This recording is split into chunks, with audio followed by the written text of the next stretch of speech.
Om. Om. Om. Om Namo Bhagavate Vasudevaya. Om Namah Shivaya. Guru Brahma, Guru Vishnu, Guru Devo Maheshwara, Guru Sakshat Parabrahma, Tasmai Shri Gurave Namaha, Harihi Om, Shri Gurubhyo Namaha, Harihi Om. My humble pranams to all Atma Jyotis, Divine Light of the Self. I welcome all of you to today's session of Bhagavad Gita.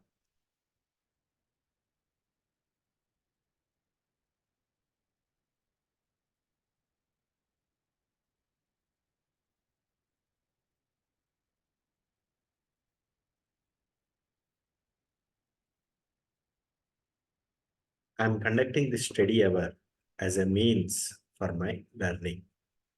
I am not a jnani, I am not a pandita, I am not a guru. I am just a sadhaka. We are studying Bhagavad Gita. We are going to study Bhagavad Gita, Gudhartha Deepika by Sri Madhusudana Saraswati. Before we start that, I wanted to give a summary of Bhagavad Gita at a very high level. As part of that, we have seen 5 chapters. Today, we will be seeing chapter number 6. Let me share my screen.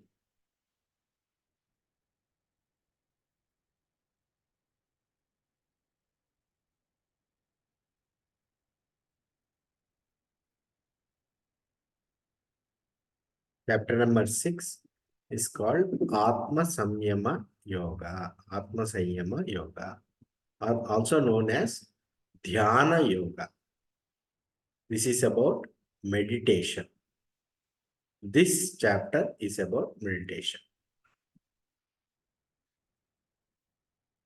Dhyana Yoga, meditation, is the right mental karma yoga, right way to spend your mind. See, Atma Jnana is first, there is a teaching. What is the teaching?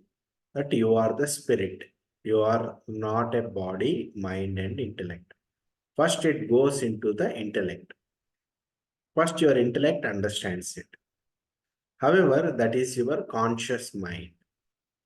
See, if you see this picture here, there is a huge iceberg that is submerged below the water, and there is just a tip of the iceberg. So the teaching first goes into the tip of the iceberg, which is the conscious mind, and there is a huge layer of subconscious mind, which are your habit patterns and mental impressions and vasanas. That even though you seem to understand it at this level has a lot of habit patterns, vasanas and samskaras that obstruct your understanding. Even though you know the truth, you cannot live the truth, or you cannot take the advantage of the truth because your habit patterns are coming in the way. So, when you do meditation, the truth goes deep into your subconscious mind. And the meditation has to be right. You have to learn it from a proper guru. So, usually, what do we think about? We think about boy, girl, money, sports, jobs, kids, family, name, fame, etc. Instead of that, think about God and Guru. Internalize the truth or jnana. Use your mind to focus on Atma, self. There are various ways of doing karma: physical, verbal, mental, intellectual. Kaya, Vacha, Manasa, Buddhya. In physical level, if you do karma yoga properly, how do you do? It purifies the body and heart. What you should do? Should do aradhana of God, seva, karma yoga. You should do verbal activities. You should do. It purifies body, heart, and speech. You should do japa, repetition, chanting of the holy names of God, namasmarana, remembering the names of God, kirtana, singing the glories of God, speaking truthfully, speaking pleasantly, not hurting anybody through our words. What is a mental puja we do? Mental meditation we do? Karma we do? We should do? We should do Kriya Yoga, Dhyana Yoga, meditation we should do. Instead of thinking about worldly things, we should do meditation. Think about God, self, Atma, etc. Intellectual, we should spend our time in Jnana Yoga, Shravana, Manana, and Nididhyasa. Shravana is listening to the Vedantic truths through a guru and contemplating on those truths. In this chapter 6, 6.1 to 6.9 is about outer practices. 6.10 to 6.15 are about inward journey. 6.18 to 6.32 is about nature of meditation and benefits of meditation. 6.33 to 6.36 is about obstacles to meditation and solutions to it. 6.37 to 6.47 is about downfall of a person who has not attained the goal. What happens to that person? What happens to that person will be talked about. So if you look at this picture, there are two plants. If you water to the roots, then fruits will come. If you water to the leaves, nothing will happen. So if you look at our body as a plant, you should water to the roots, which is the spirit, by doing meditation. If you water to the leaves, like sensual pleasures and all, the plant will wither away.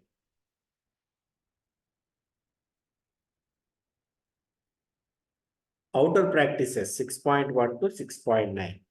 A lazy person is attached to inaction or tamas. One should do karma yoga, jnana yoga, dhyana yoga. This is for everyone. Monks or householders. Convert work into worship. Lead dharmic life. A householder, a gruhastha, has to perform pancha yajna every day. Monks do jnana dana. They teach and they disperse, they distribute the wisdom and knowledge. But both a monk and a householder, their center of life should be spiritual life, not worldly life. Ego is a double-edged sword. When the ego is seeking the desires outside in the world, it's an enemy. It causes hurt. The desire is not fulfilled, you get hurt. Whereas the same ego, when it is surrendered to God or Guru, and in the pursuit of spiritual pursuit, the ego will be a friend for you.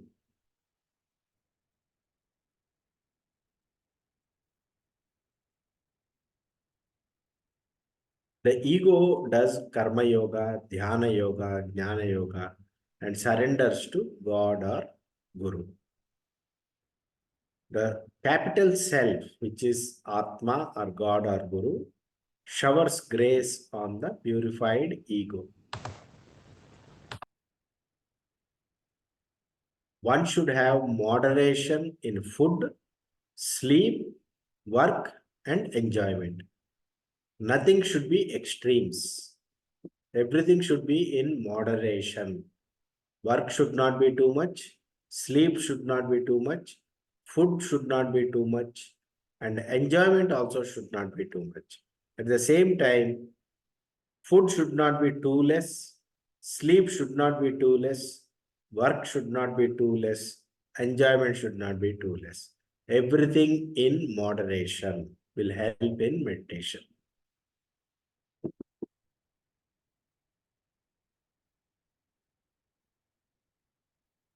6.1, Bhagavan says, one who does prescribed duties without desiring the results of their actions are actual sannyasis, renunciates, and yogis,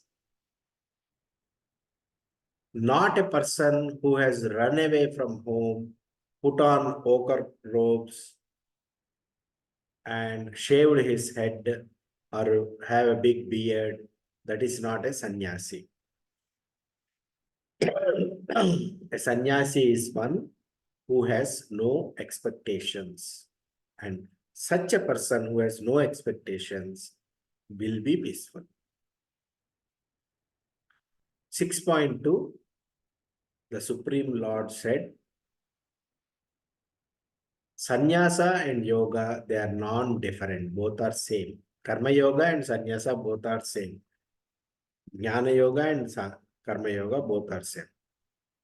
Without renouncing worldly desires, you cannot be a yogi, karma yogi. The prerequisite is you have to renounce the worldly desires.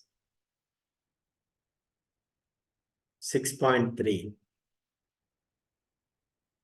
If a person is starting on the path to perfect the karma yoga,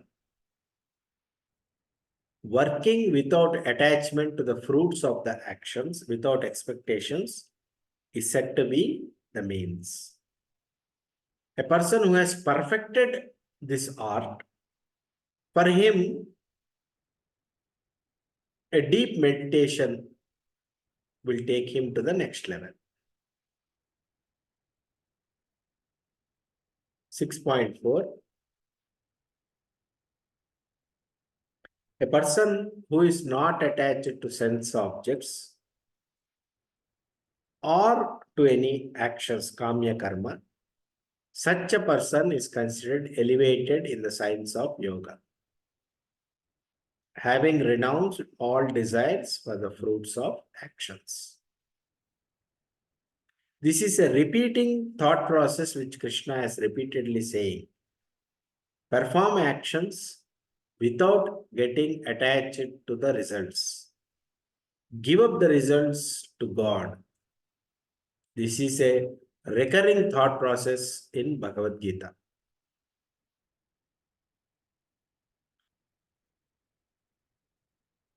Mind is your friend, mind is your enemy.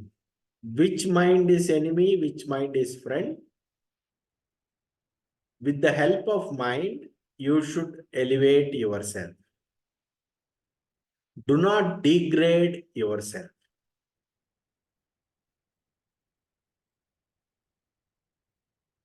Mind can be friend or enemy. Who, for who it is friend? Those who have conquered the mind and not attached to the sensual pleasures. They, for them, mind is the friend. Concentrate.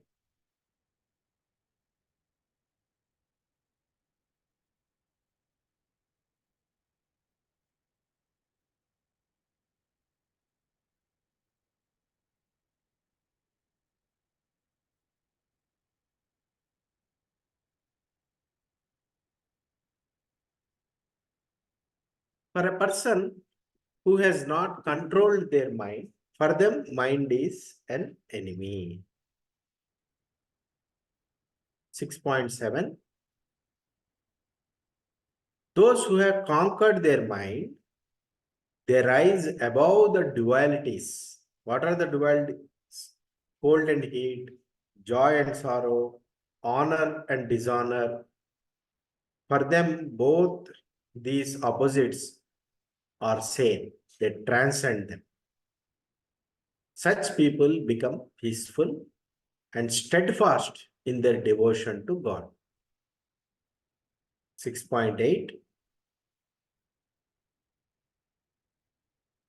For a yogi who has become pure by knowledge and discrimination, viveka and jnana,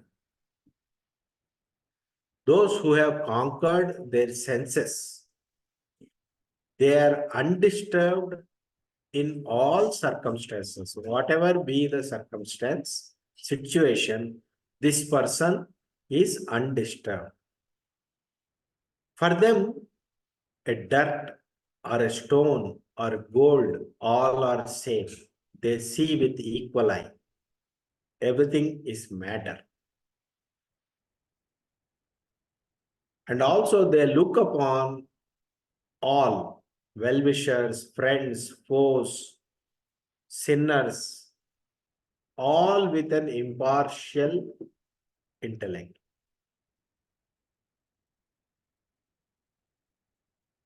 Such a person who has an equal eye is a person who is distinguished among humans. So 6.10 to 6.15, they talk about how to do meditation. Talk about a right place where you have to do meditation.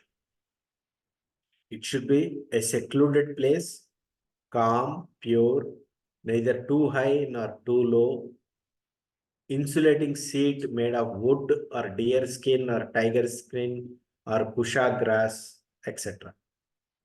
So Krishna explains how to make a seating arrangement, how to make a corner in your home, a holy place, and try to do meditation there. You don't have to go to a cave. In your home, you can have a secluded place, a place where you do meditation. You can do it sitting on a sofa. It is okay. Do it regularly. Make it a holy place. Keep it clean, etc. What is the right practice? Sense organs are distracting. Energy is leaking. Mind is wandering. Ego is rebellious. Intellect is confused. But through Karma Yoga, master your breath or energy through Kriya Yoga and Pranayama. Subdue the mind or ego through Bhakti Yoga. Get clarification through Jnana Yoga. So, this is what you have to do. See, when they say isolated place means when you close your eyes, inside your mind is the isolated place. There's nobody there, only you are there.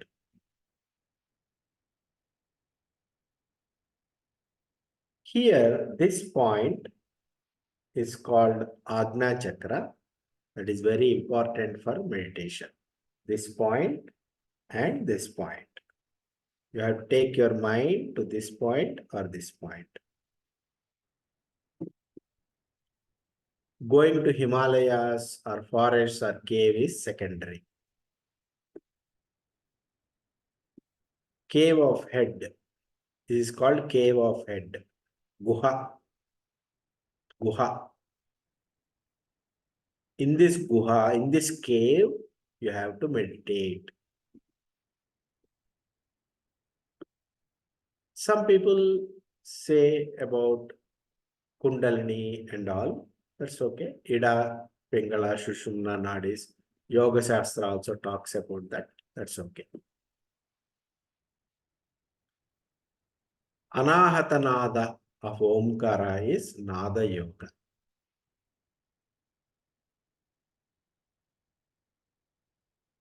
A person who is focused on Anahatanada is the real Brahmachari. There are 7 states of consciousness, broadly speaking. Don't think that these are 7 states. Don't take it literally. These are broadly classified. One is Jagrat, which is waking state. Another is Swapna, which is dream state. Third one is Sushupti, which is deep sleep state. This is for everyone, it is common. Apart from that, through meditation and all, a person reaches is called Brahmavid. Brahmavid means he, through the Guru's teaching, he knows the Brahman, that I am Brahman, Aham Brahmasmi. It comes to know. Like that, there are certain 7 states of consciousness.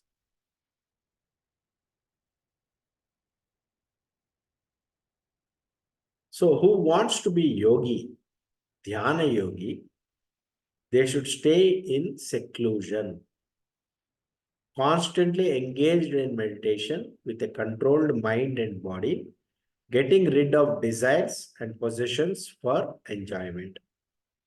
So, this is suitable for monks. They can get rid of possessions, they can go to a secluded place and all. But for grihasthas, what is the way? For grihasthas also, in your home, you can have a corner place set aside for meditation and a time set aside for meditation. So you go at that time to that secluded place, set aside place, do meditation properly, forget about the world, and be in your own self. It is not difficult. It only requires a lifestyle change. That's all. Control your mind and body and be peaceful. So how will an asana, seat, where you will sit? It should be in a sanctified place. Kusha grass, darbha can be used. And then on top of it, a deer skin. These days, you should not use deer skin. Forest department will arrest you. So use a cloth, one over the other. Asana should not be too high nor too low. So you select a sofa, sit on sofa comfortably. That should be fine.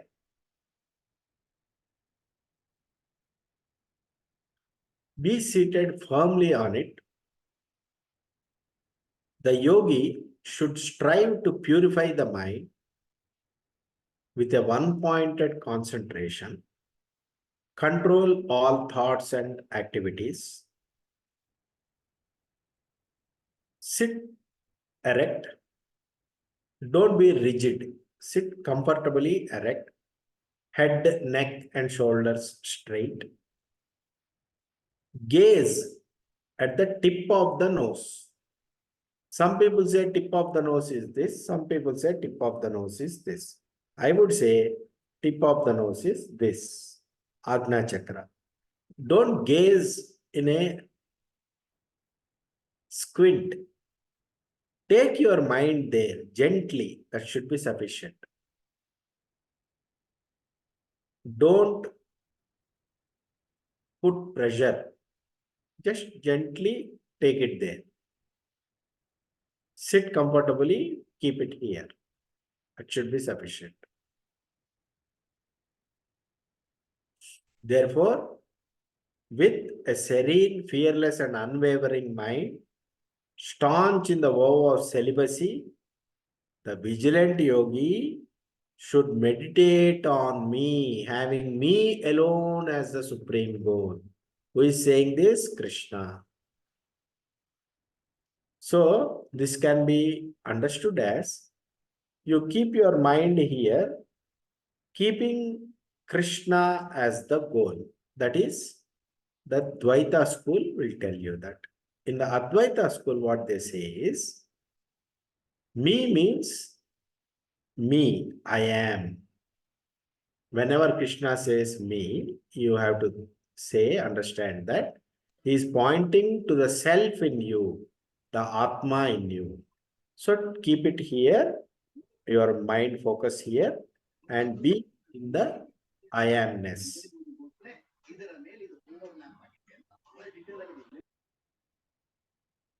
Be in the I amness. I am.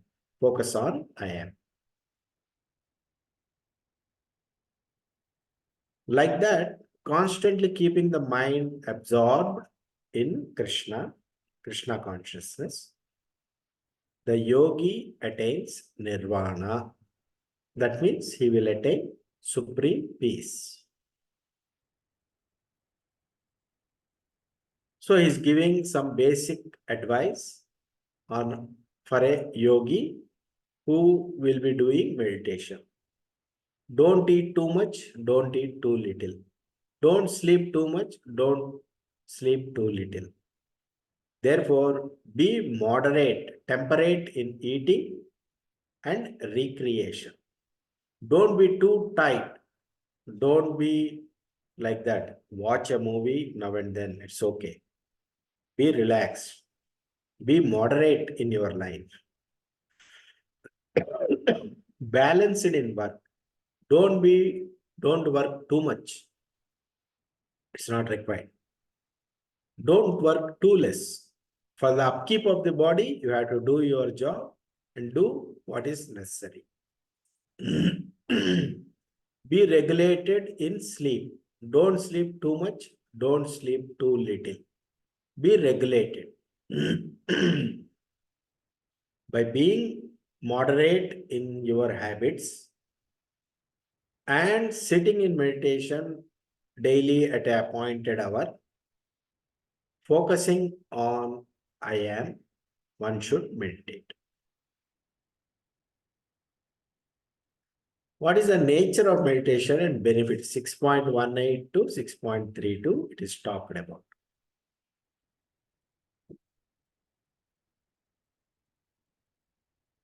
There are so many types of meditations. There is a Jada Samadhi, like not knowing anything, going into a trance. That is not a right meditation. It is not that you should go into a trance. If that is the case, deep sleep is best. There is corporate meditations these days, like do meditation for health, do meditation for stress management, do meditation for getting success in life. This is also not right kind of meditation. There is no wisdom in this.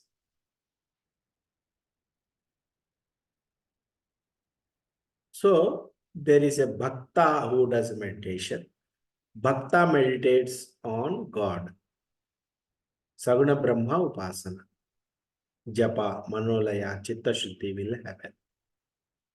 Yogic meditation is there.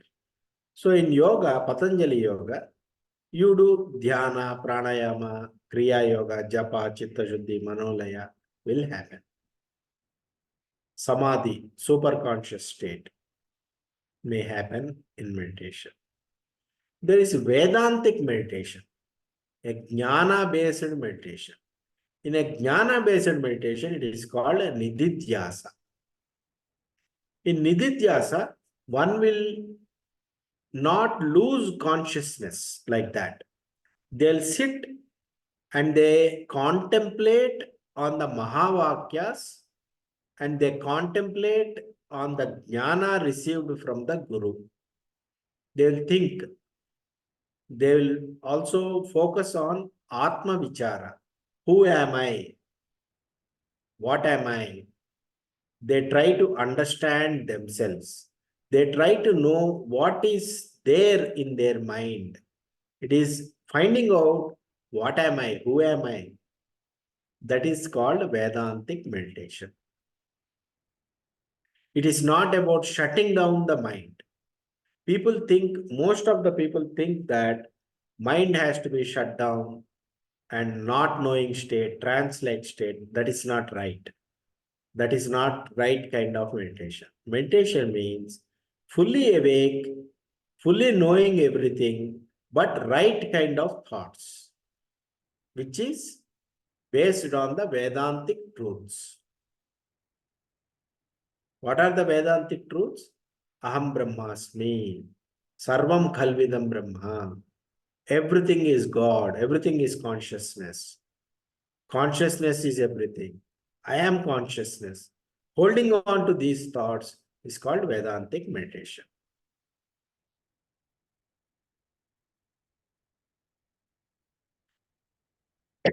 Bhagavad Gita, 18th shloka, 6th chapter.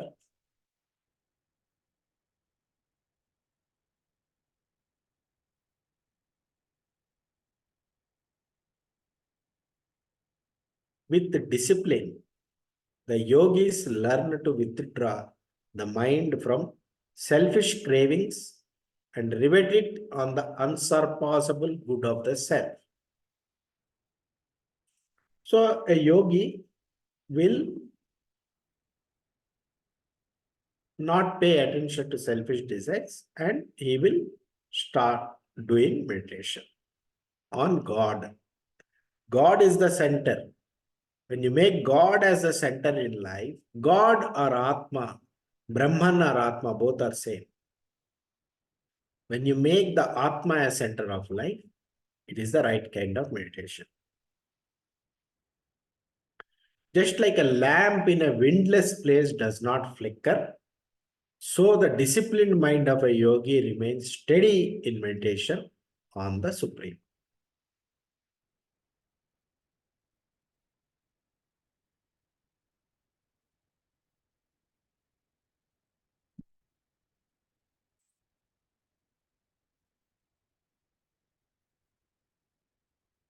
When the mind restrained from material activities becomes still by the practice of yoga, then the yogi will know the truth.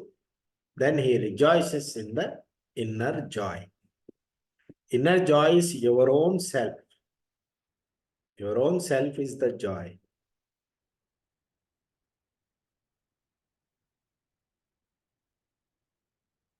In that joyous state called samadhi, one experiences supreme, boundless, divine bliss.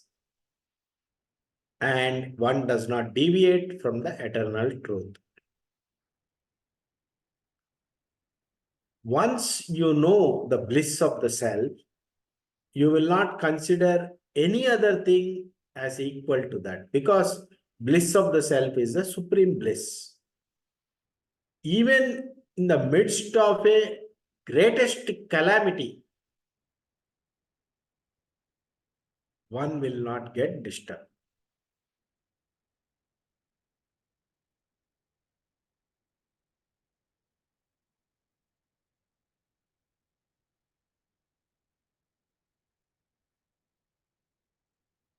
Usually, we are in union with misery.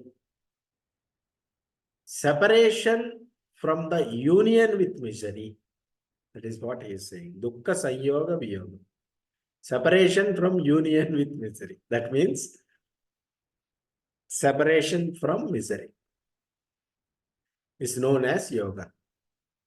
This should be practiced with determination, free from pessimism.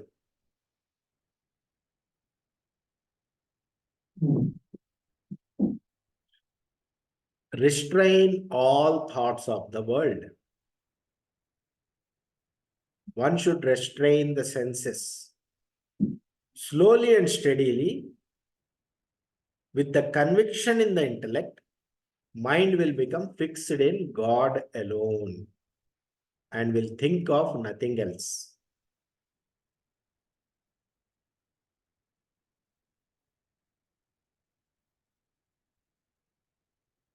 Whenever and wherever the mind becomes restless and unsteady and it moves here and there, bring it back onto the mind. Slowly bring it back onto God. Gently, when it wanders here and there, restless, bring it back onto God. This you have to do repeatedly because the mind will keep on moving here and there. As and when it moves here and there, bring it back onto God. Great transcendental happiness comes to yogi whose mind is calm, whose passions are subdued, who is without sin, and who sees everything in connection with God. Is the phala. And the yogi becomes free from material contamination. And being in constant touch with the Supreme achieves highest state of perfect happiness. This is the phala of doing meditation. Result of doing meditation. State of perfect happiness. The true yogis, uniting their consciousness with God, see with equal eye all living beings in God and God in all living beings. What a wonderful vision.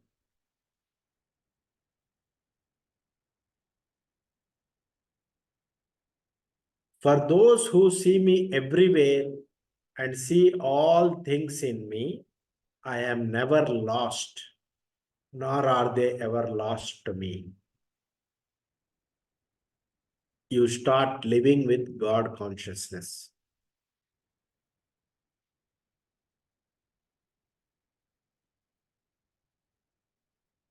Those who are established in union with Sri Krishna, Krishna consciousness, and worship Krishna as the supreme soul residing in all beings, they dwell only in Krishna, though engaged in all kinds of activities. Krishna regards them to be perfect yogis who see the true equality of all living beings and respond to the joys and sorrows of others as if they were their own. So a person should have empathy, not only empathy. There are no others. It is you only. You only is there as everyone in this universe. It is your own self. The self in you, the self in others are one and the same. There is only one self, one Atma. Knowing that, you should be considering the joys and sorrows of others as if they are your own. What are the obstacles to meditation and solutions is taught in 6.33 to 6.36. Mind is turbulent, uncontrollable like wind, strong like an elephant. But through practice and detachment, vairagya, and viveka, the obstacles can be overcome. Patience and faith are needed. So, what happens when death happens for a sadhaka? A sadhaka has started practicing, has practiced for 20 years, but he has not attained the supreme peace. He is on the path, but he died. What happens to him? He has not enjoyed the world, nor he tasted the bliss of samadhi.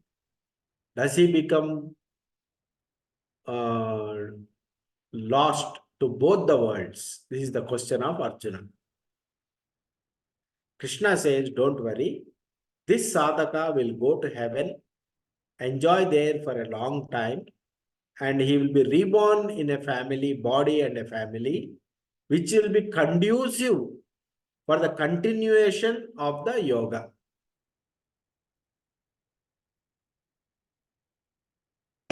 In this new life also, the sadhaka will start meditating again. He will continue from where he has left off in his previous life. Therefore, who is the ordinary person who lives his life normally is a samsari.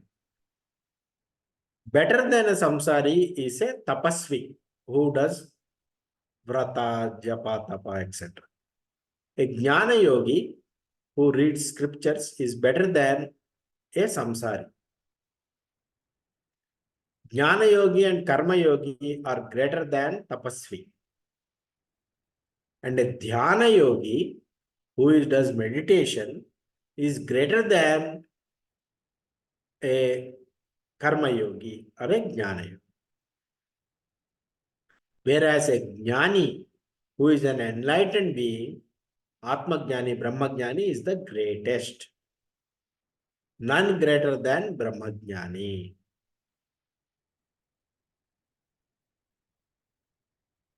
Brahma Jnani is none other than Ishvara. The same thing is saying. Arjuna is asking, you are talking about meditation, O Madhusudana, O Krishna, but it appears impractical and unattainable to me due to the restless mind. This is the doubt in our mind also. That same doubt Arjuna has asked. The mind is very restless, turbulent, strong, and obstinate, O Krishna. It appears to me that it is more difficult to control than the wind. You can control the wind, but you cannot control the mind. Supreme Lord said, O mighty armed son of Kunti, what you say is correct. The mind is indeed very difficult to restrain, but by practice and detachment it can be controlled. Abhyasena tu kaunteya vairagyena cha grahyate. Through practice and detachment, it can be controlled.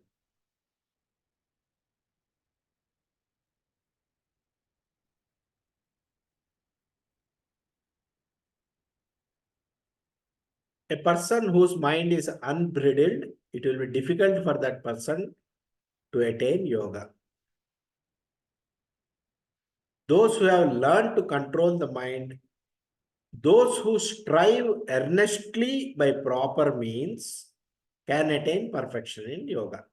This is my opinion, Krishna says. Arjuna asks, what is the fate of the unsuccessful yogi who begins the path with faith, but who does not endeavor sufficiently due to an unsteady mind and is unable to reach the goal of yoga in this life? Does not such a person who deviates from yoga get deprived of both material and spiritual success? He is neither in this world nor he got the other world. What happens to him? Will he perish like a broken cloud with no position in either sphere? Krishna says, O Partha, one who engages on the spiritual path does not meet with destruction either in this world or the world to come. My dear friend, one who strives for God realization is never overcome by evil.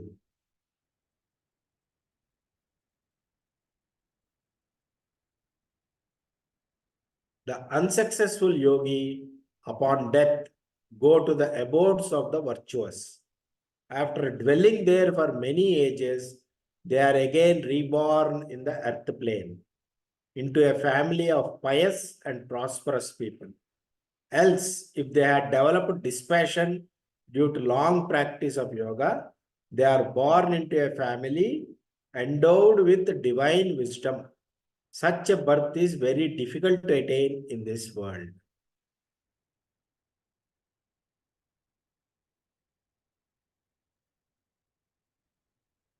On taking such a birth, O descendant of Kurus, they reawaken the wisdom of their previous lives and strive even harder toward perfection in yoga. Indeed, they feel drawn toward God, even against their will, on the strength of their past discipline. Such seekers naturally rise above the ritualistic principles of the scriptures.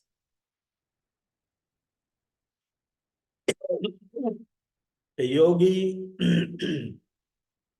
is superior to the tapasvi, ascetic, superior to the jnani, a person who learned in scriptures, and even superior to the karmi, ritualistic performer. Therefore, Arjuna, strive to be a yogi. Of all yogis, those whose minds are always absorbed in me and who engage in devotion to me with great faith, them I consider to be the highest of all. Now, we have to understand the meditation a little bit. This is a comparison between yogic meditation and Vedanta meditation. In the Ashtanga Yoga, Hatha Yoga, Kriya Yoga, there are usually 8 steps: Yama, Niyama, Asana, Pranayama, Pratyahara, Dharana, Dhyana, and Samadhi. Yama means moral code of conduct.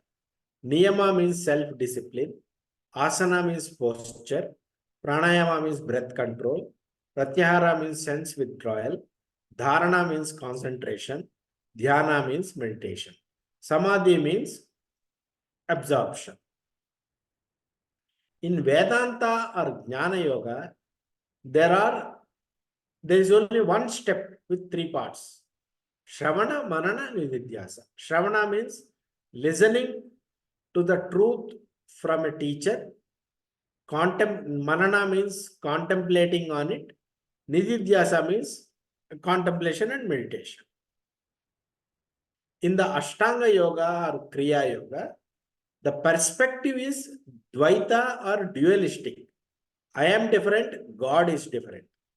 In the case of Vedanta or Jnana Yoga, it is Advaita, non-dualistic. Myself is God. God is the self of all. That is the perspective of Vedanta. What is the thought about thought? You strive to stop thoughts through sadhana. Make mind thoughtless. Nirvikalpa Samadhi. This is in Ashtanga Yoga. In case of Vedanta, we don't try for stopping the thoughts. We try to put right thought, meaning I am Brahman. Aham Brahmasmi thought should be there. It is a Sahaja Samadhi. It's a natural state.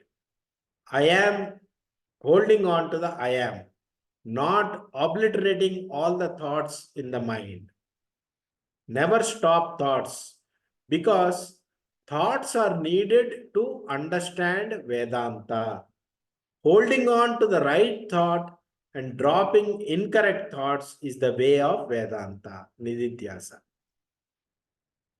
In case of Ashtanga Yoga, for mind, you control the mind through body and inward going. You control the mind. But in Vedanta, you don't control the mind. You let the mind be and you ignore the mind. You transcend the mind. Regards ego in Ashtanga Yoga, one has to suppress the ego by austerities and sadhana. In case of Vedanta, one has to drop the ego through jnana, right knowledge. What is union in Ashtanga Yoga, in Hatha Yoga? Attain union of Union means there you have a dualistic understanding that you do through dharana, dhyana, and samadhi. Here in Vedanta, you get rid of illusion of separation through jnana by attaining jnana from Sadguru. In case of Ashtanga Yoga, Nirvikalpa Samadhi is an achievement. In case of Vedanta, there is nothing to achieve. There is nothing new to achieve. You are already Brahman. You only need to recognize the truth. In case of Vedanta, it is the truth which we are talking. In case of Ashtanga Yoga, it is something you have to gain.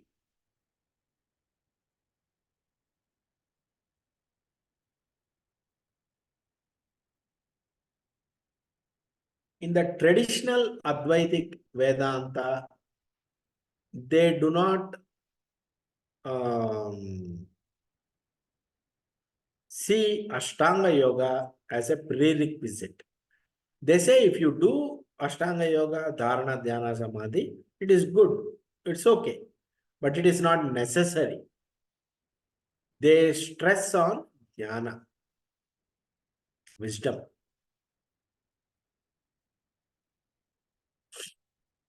There are, if you try to understand the Ashtanga Yoga part of it, Yama, Niyama, Asana, Pranayama, Pratyahara, Dharana, Dhyana, Samadhi, you can think of it as, in the case of Ashtanga Yoga, Yama, which is moral codes, means non-killing, truthfulness, non-stealing, continence, non-receiving. In case of Vedanta or Jnana Yoga, Yama, moral code, is restraint of all senses by the knowledge of Sarvam Kalvidam Brahma. Everything is Brahman only. Everything is myself only. Then naturally, there is no craving. You don't break the moral rules. In case of Niyama, self-discipline, one has to do internal and external purification, contentment, mortification, Vedic study, worship of God. All this come under Niyama. In case of Vedanta, continuous flow of only one kind of thought, Aham Brahmasmi, I am Brahman, to the exclusion of all other thoughts. In case of asana, posture, in Ashtanga Yoga, they say you have to sit like this, you have to sit properly. Sthiram Sukham Asanam. In Vedanta, psychologically, you have to be situated in the oneness, in the one, that is origin of all beings. That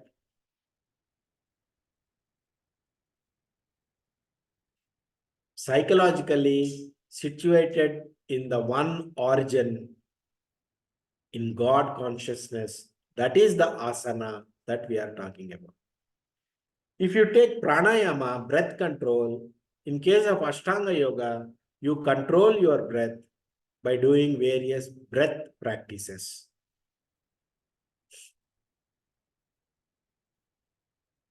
In case of Vedanta or Jnana Yoga, you negate the phenomenal world, saying that Jagat is Mithya. This is called exhalation. It's not actual exhalation. It is like you leave off the world.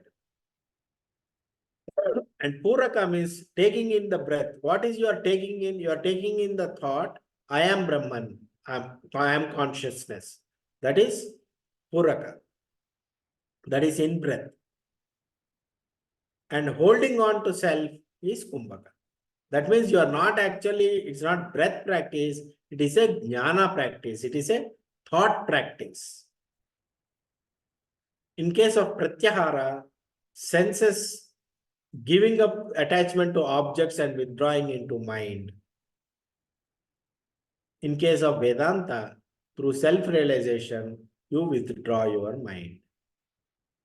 If you take dharana, in case of Ashtanga Yoga, you focus, concentrate on one object.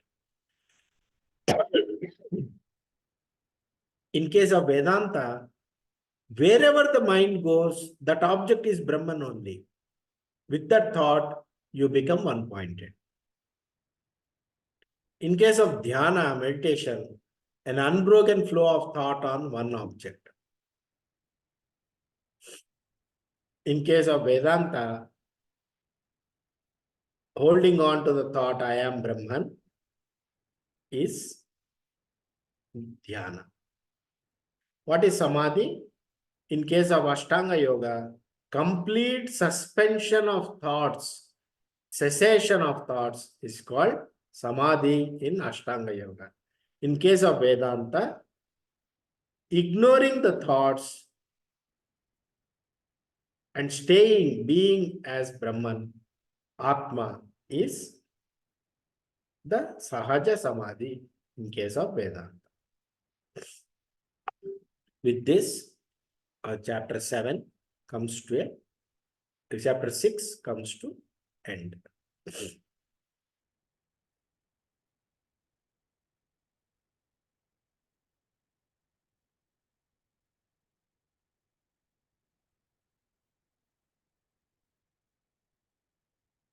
Om Asatoma Sadgamaya Tamasoma Jyotirgamaya Mrutyorma Amrutam Gamaya.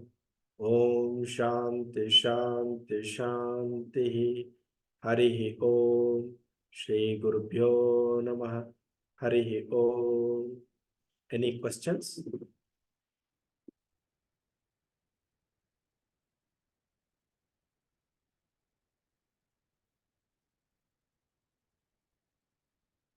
Any observations? Did you understand the Atma Sanyama Yoga meditation, chapter on meditation?